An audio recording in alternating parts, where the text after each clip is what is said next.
As Paulus skryf dit in Romeine 1 vers 16, hy sê, ek skaam my nie oor die evangelie nie, want dit is die krag van God.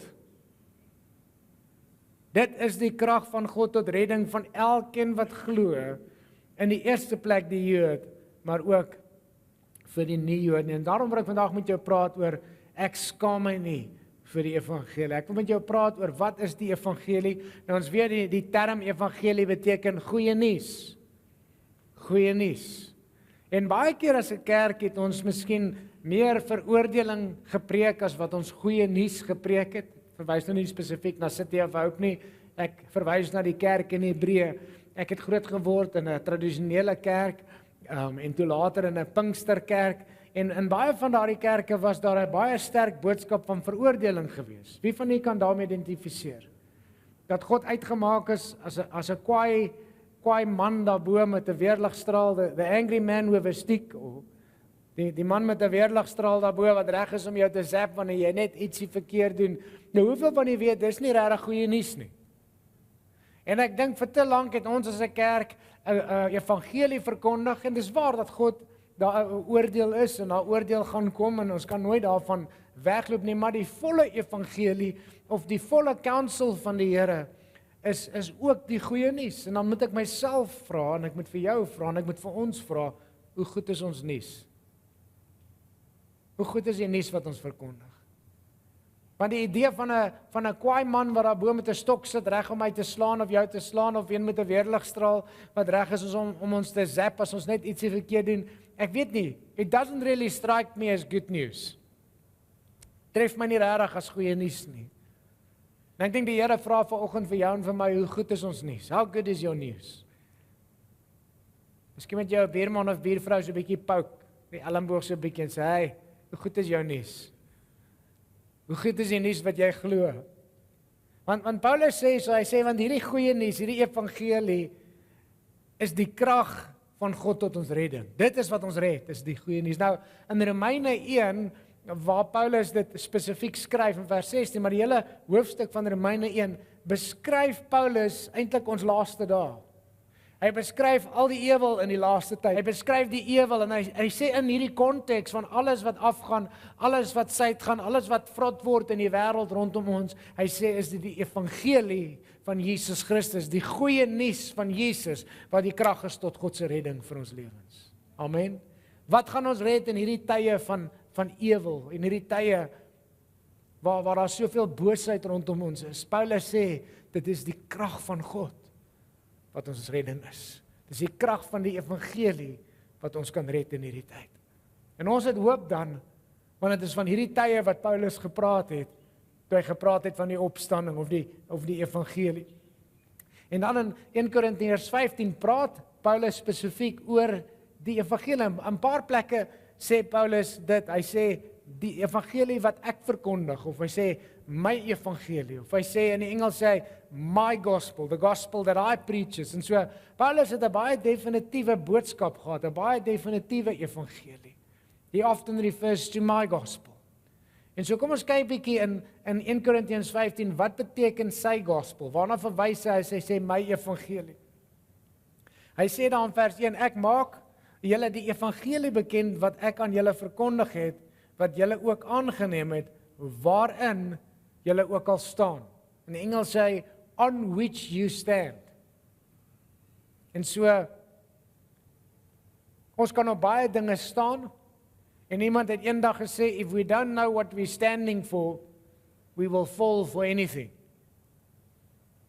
As ek nie weet waarvoor ek staan nie, gaan ek vir enige ding val. As ek nie weet waarop ek staan nie, gaan ek voor enige ding val. En dit laat my dink aan Efesiërs 6, waar Paulus ook dan praat van die wapenrusting van God wat ons moet opneem. Maar die kernboodskap van die wapenrusting is nie die skild van geloof en die swaard van die woord en die borsplaat van geregtigheid en die skoene van die bereidheid nie. Die kernboodskap van Efesiërs 6 is dat ons moet staan.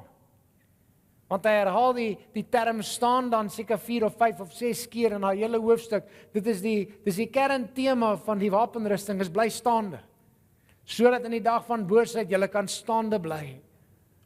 En hierso gee Paulus vir ons die geheim weg en hy sê, julle staan op die evangelie. Dis die fondasie waarop julle staan. Julle staan op goeie nuus. Nie op slegte nuus nie, maar julle staan op goeie nuus. Jou fondasie is goeie nuus. Maar ek dink as ons dalk nie op goeie nuus staan nie, as ons fondasie slegte nuus is, gaan ons nie lank staande bly in hierdie tyd nie. Maar omdat ek en jy weet dat ons weet dat hy hou ons toekoms. En dis 'n hoopvolle toekoms. En dis 'n toekoms waarin ons moed kan vind en hoop kan vind, omdat ons weet hy hou daai toekoms en ons het goeie nuus. Daarom kan ons staande bly in moeilike tye. Daarom kan ons staande bly selfs in duister tye. Ons staan nie op politieke beloftes nie. Ons staan nie vir politieke ideologieë nie. Ons staan nie op ekonomiese welvaart per se nie, maar ons staan op die belofte van goeie nuus wat ons vind in Jesus Christus. Dit is die evangelie waarop ons staan. Vers 2 sê hy, en hy verwys na die evangelie waardeur hulle ook gered word, as julle daaraan vashou. So ons moet vas staan en ons moet vashou daaraan. Op die wyse waarop ek dit aan julle verkondig het, of julle moet te vergeefs glo. En so hy sê, dis nie net sommer nog 'n storie nie, dis nie net sommer nog 'n teaching nie. Hy sê daar's 'n baie spesifieke evangelie. Ek het dit ontvang en ek het dit aan julle so oorgedra en dis waaraan ek wil hê julle moet vashou, want as julle daaraan vashou en as julle daarop vas staan, sal julle gered word. Dis dit wat ons red. Ons kan baie dinge glo en baie dinge bely, maar dit is slegs die evangelie van Jesus Christus. Dit is slegs die goeie nuus wat Paulus verkondig het, wat ons sal red. Baie mense in ons tyd word mislei en die Bybel praat daarvan. Hy sê, in die laaste dae gaan daar verskeie valse leraars kom. En ons sien dit reg oor ons land en reg oor die wêreld. Daar's verskeie valse leerlinge, wat dan gaan hulle in hierdie rigting in, en dan gaan hulle in daardie rigting in, en dan maak hulle 'n big deal van die eindtye, en hierdie ou het hierdie uitleg oor die eindtye, en dit klink so wonderlik, en is baie interessant. Maar Jesus sê, dis nie dit wat jou gaan red nie, dis nie jou eskatologie wat jou gaan red nie. Dis nie jou studie van die eindtyd wat jou gaan red nie, dis die evangelie van die goeie nuus oor Jesus Christus wat jou gaan red. Party mense gaan hier en hulle haal hier in 'n rigting in oor die Joodse wortels of die Jewish roots, en hulle gaan terug en hulle noem hulle self Hebreëse naams en hulle maak allerlei wette wat sê jy mag nie meer Jesus op sy Engelse naam of Afrikaanse naam noem nie. Jy moet hom nou Yeshua noem en jy moet vir jouself 'n Hebreëse naam kry, en hulle raak wetties. En in Galasiërs sê Paulus eintlik vir die Galasiërs wat presies dieselfde gedoen het. Hy sê, wie het julle getoor, julle Galasiërs? Who bewitched you? Wie het julle met heksery verkil, dat julle nou van die vryheid in Christus teruggaan na die Joodse wet toe? En ek weet nie hoekom nie, maar vir ons Afrikaanse volk is dit, ons is half geneig om daarna toe te leun, want as ek kyk wie daardeur beïnvloed word, is dit nie so nie, is dit ons Afrikaanse mense, hier op die platteland is ons so vatbaar vir hierdie Joodse wortels, leringe, en as iemand eers in daai pad afgaan, en hy is verby 'n sekere punt, jy kry hom nie terug nie, hy's getoor. En dis wat Paulus vir die Galasiërs gesê het, moenie getoor word deur terug te gaan na die wet toe nie, want dit gaan jou nie red nie. Eindtydlering gaan jou nie red nie. Valse leringe gaan jou nie red nie. Daar's net een lering wat jou gaan red, en dis die goeie nuus van die evangelie van Jesus Christus wat ons red. In die Engels het ons 'n gesegde, major op die major things, en minor on the minor. Baie van hierdie goeders is minor issues. Ja, die Bybel praat daarvan, maar die Bybel major nie daarop nie. En as die Bybel nie daarop major nie, dan moet ons nie daarop major nie. Stephen Covey het gesê, the main thing is to keep the main thing the main thing. En Paulus sê vir hulle, hy sê, hou die evangelie vas aan. Hou die kernboodskap, hou daaraan vas en staan daarop vas, want dit is die krag van God om jou te red. Luister vers 3 en 4 van 1 Korinte 15. Want in die eerste plek het ek aan julle oorgelewer wat ek ook ontvang het, dat Christus, en hier verklaar Paulus eintlik in baie eenvoud wat sy evangelie is. Hy sê, want in die eerste plek het ek aan julle oorgelewer wat ek ook ontvang het. Dus ek het nie my eie storie gespin nie, ek het nie my eie revelation nie bygesit nie, ek het nie my eie twist op het gesit nie. Hy sê, dit het ek ontvang en dit gee ek aan julle. Hier sit, nommer 1, dat Christus vir ons sondes gesterf het. Nommer 2, volgens die skrif. En nommer 2, dat hy begrawe is. En nommer 3, dat hy op die 3de dag opgewek is, volgens die skrif. Ek hou van wat hy sê daar, hy sê, dat hy gekruisig is, volgens die skrif. Dat hy begrawe is en dat hy opgestaan het, volgens die skrif. En ek weet of ek het daar hier by die kerk, vertel het nie, dalk by een van ons Bybelskoolklasse, maar Jesus het oor die 330 Oud-testamentiese profesieë vervul, en na wetenskaplike wou toe bewys, of wou toe uitvind, wat is die wetenskaplike likelihood, what is the scientific likelihood that one individual, one person, can fulfill that amount of prophecies. Maar wat hulle gedoen het om die som bietjie eenvoudiger te maak, het hulle toe gesê, nie net 330 van die profesie nie, kom ons maak dit minder, en ons bring dit af na 8 profesie, net 8 uit 330.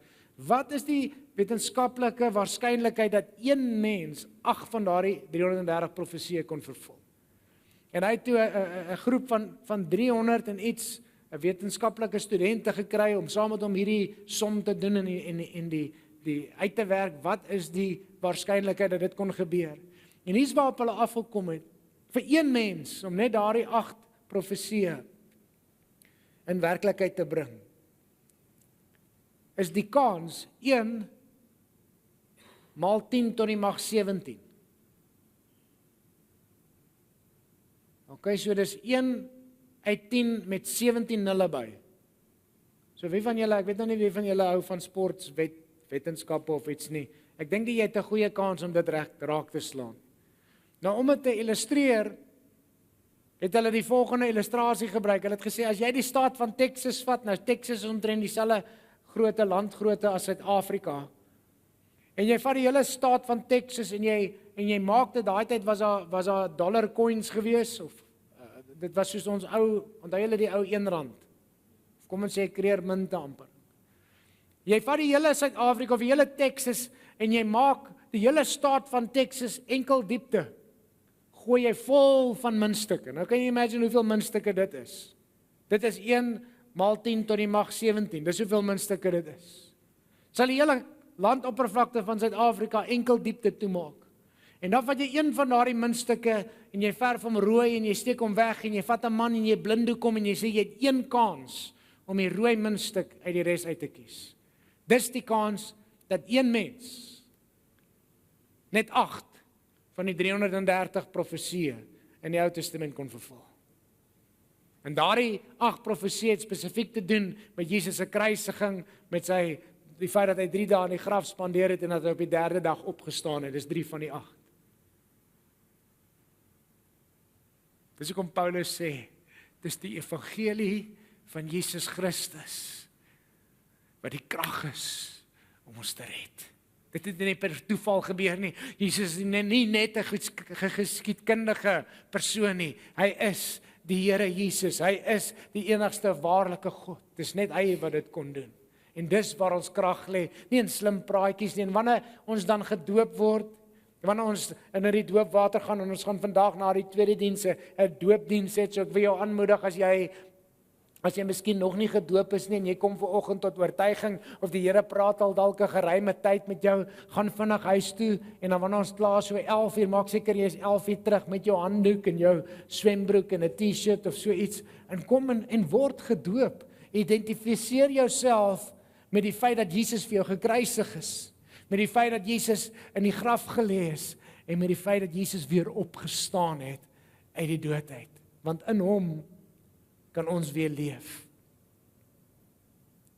Die doop verklaar dat ek gesterf het saam met Jesus. Dis 'n verklaring.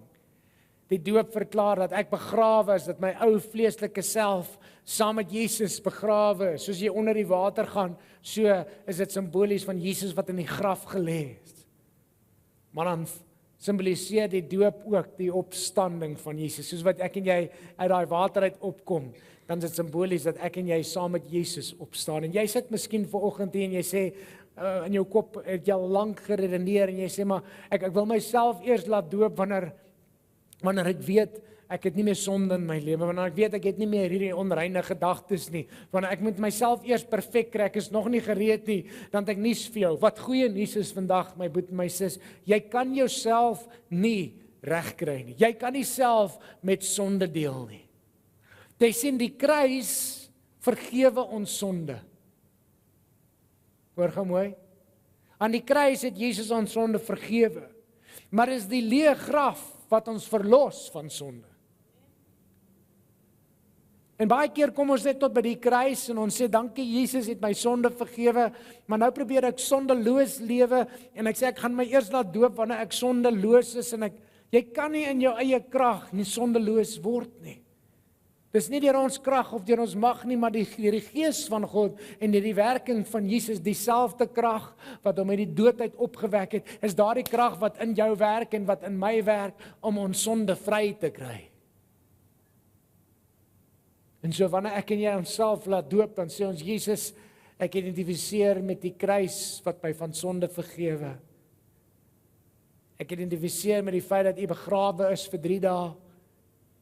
Ek lê my lewe neer. En ek identifiseer met die opstandingskrag wat my dan ook verlos van sonde. Wat my die vermoë gee om self sondevry te lewe, om oorwinning oor my sondes te kry, om oorwinning oor verslawing te kry, om oorwinning oor depressie en angstigheid te kry, om oorwinning te kry in elke faset van my lewe. In vers 17 van 1 Korinte 15 sê Paulus, en as Christus nie opgewek is nie, dan is julle geloof nutteloos, want julle is nog in julle sondes. Hoor daar sê hy dit. Hy sê as Jesus nie opgewek is nie, is julle vergewe van julle sonde, maar julle is nog in julle sonde. Because the cross brings forgiveness, but the empty graves brings deliverance and victory. En dan sê hy vers 20, maar nou Christus is, in die Engels sê inderdaad, indeed, is opgewek uit die dode, en daarom kan ek en jy oorwinning hê. Die opstanding is die evangelie se krag vir jou en vir my. Nou vinnig net as ek vir jou 3 sirkels kan wys, en hierdie 3 sirkels verteenwoordig, elkeen van ons lewe word ergens in die 3 sirkels gevind. Ek weet nie of dit duidelik is op die skerm nie. As jy vir 'n oomblik net saam met my na die eerste sirkel kan kyk, sal jy oplet dat Jesus buite kan die sirkel is. En dit is 'n ongelowige mens. Jesus sit buite die sirkel, daar's 'n troon in die middel van daardie sirkel, maar wie is op daardie sirkel se troon? Wie sit vir jou op daai troon? Ek. Myself. Met my eie lewe leef, die manier waarop ek dit wil leef, en Jesus is buite my lewe. Jesus is nie 'n kwessie nie, Jesus is nie 'n opsie nie. En kan jy sien dat die verskillende issues van die lewe, die aspekte van die lewe, en ons kan nog 10 goed daarby voeg. Maar is dit mekaar, daar's nie orde nie. Want daar's nie 'n goddelike orde nie.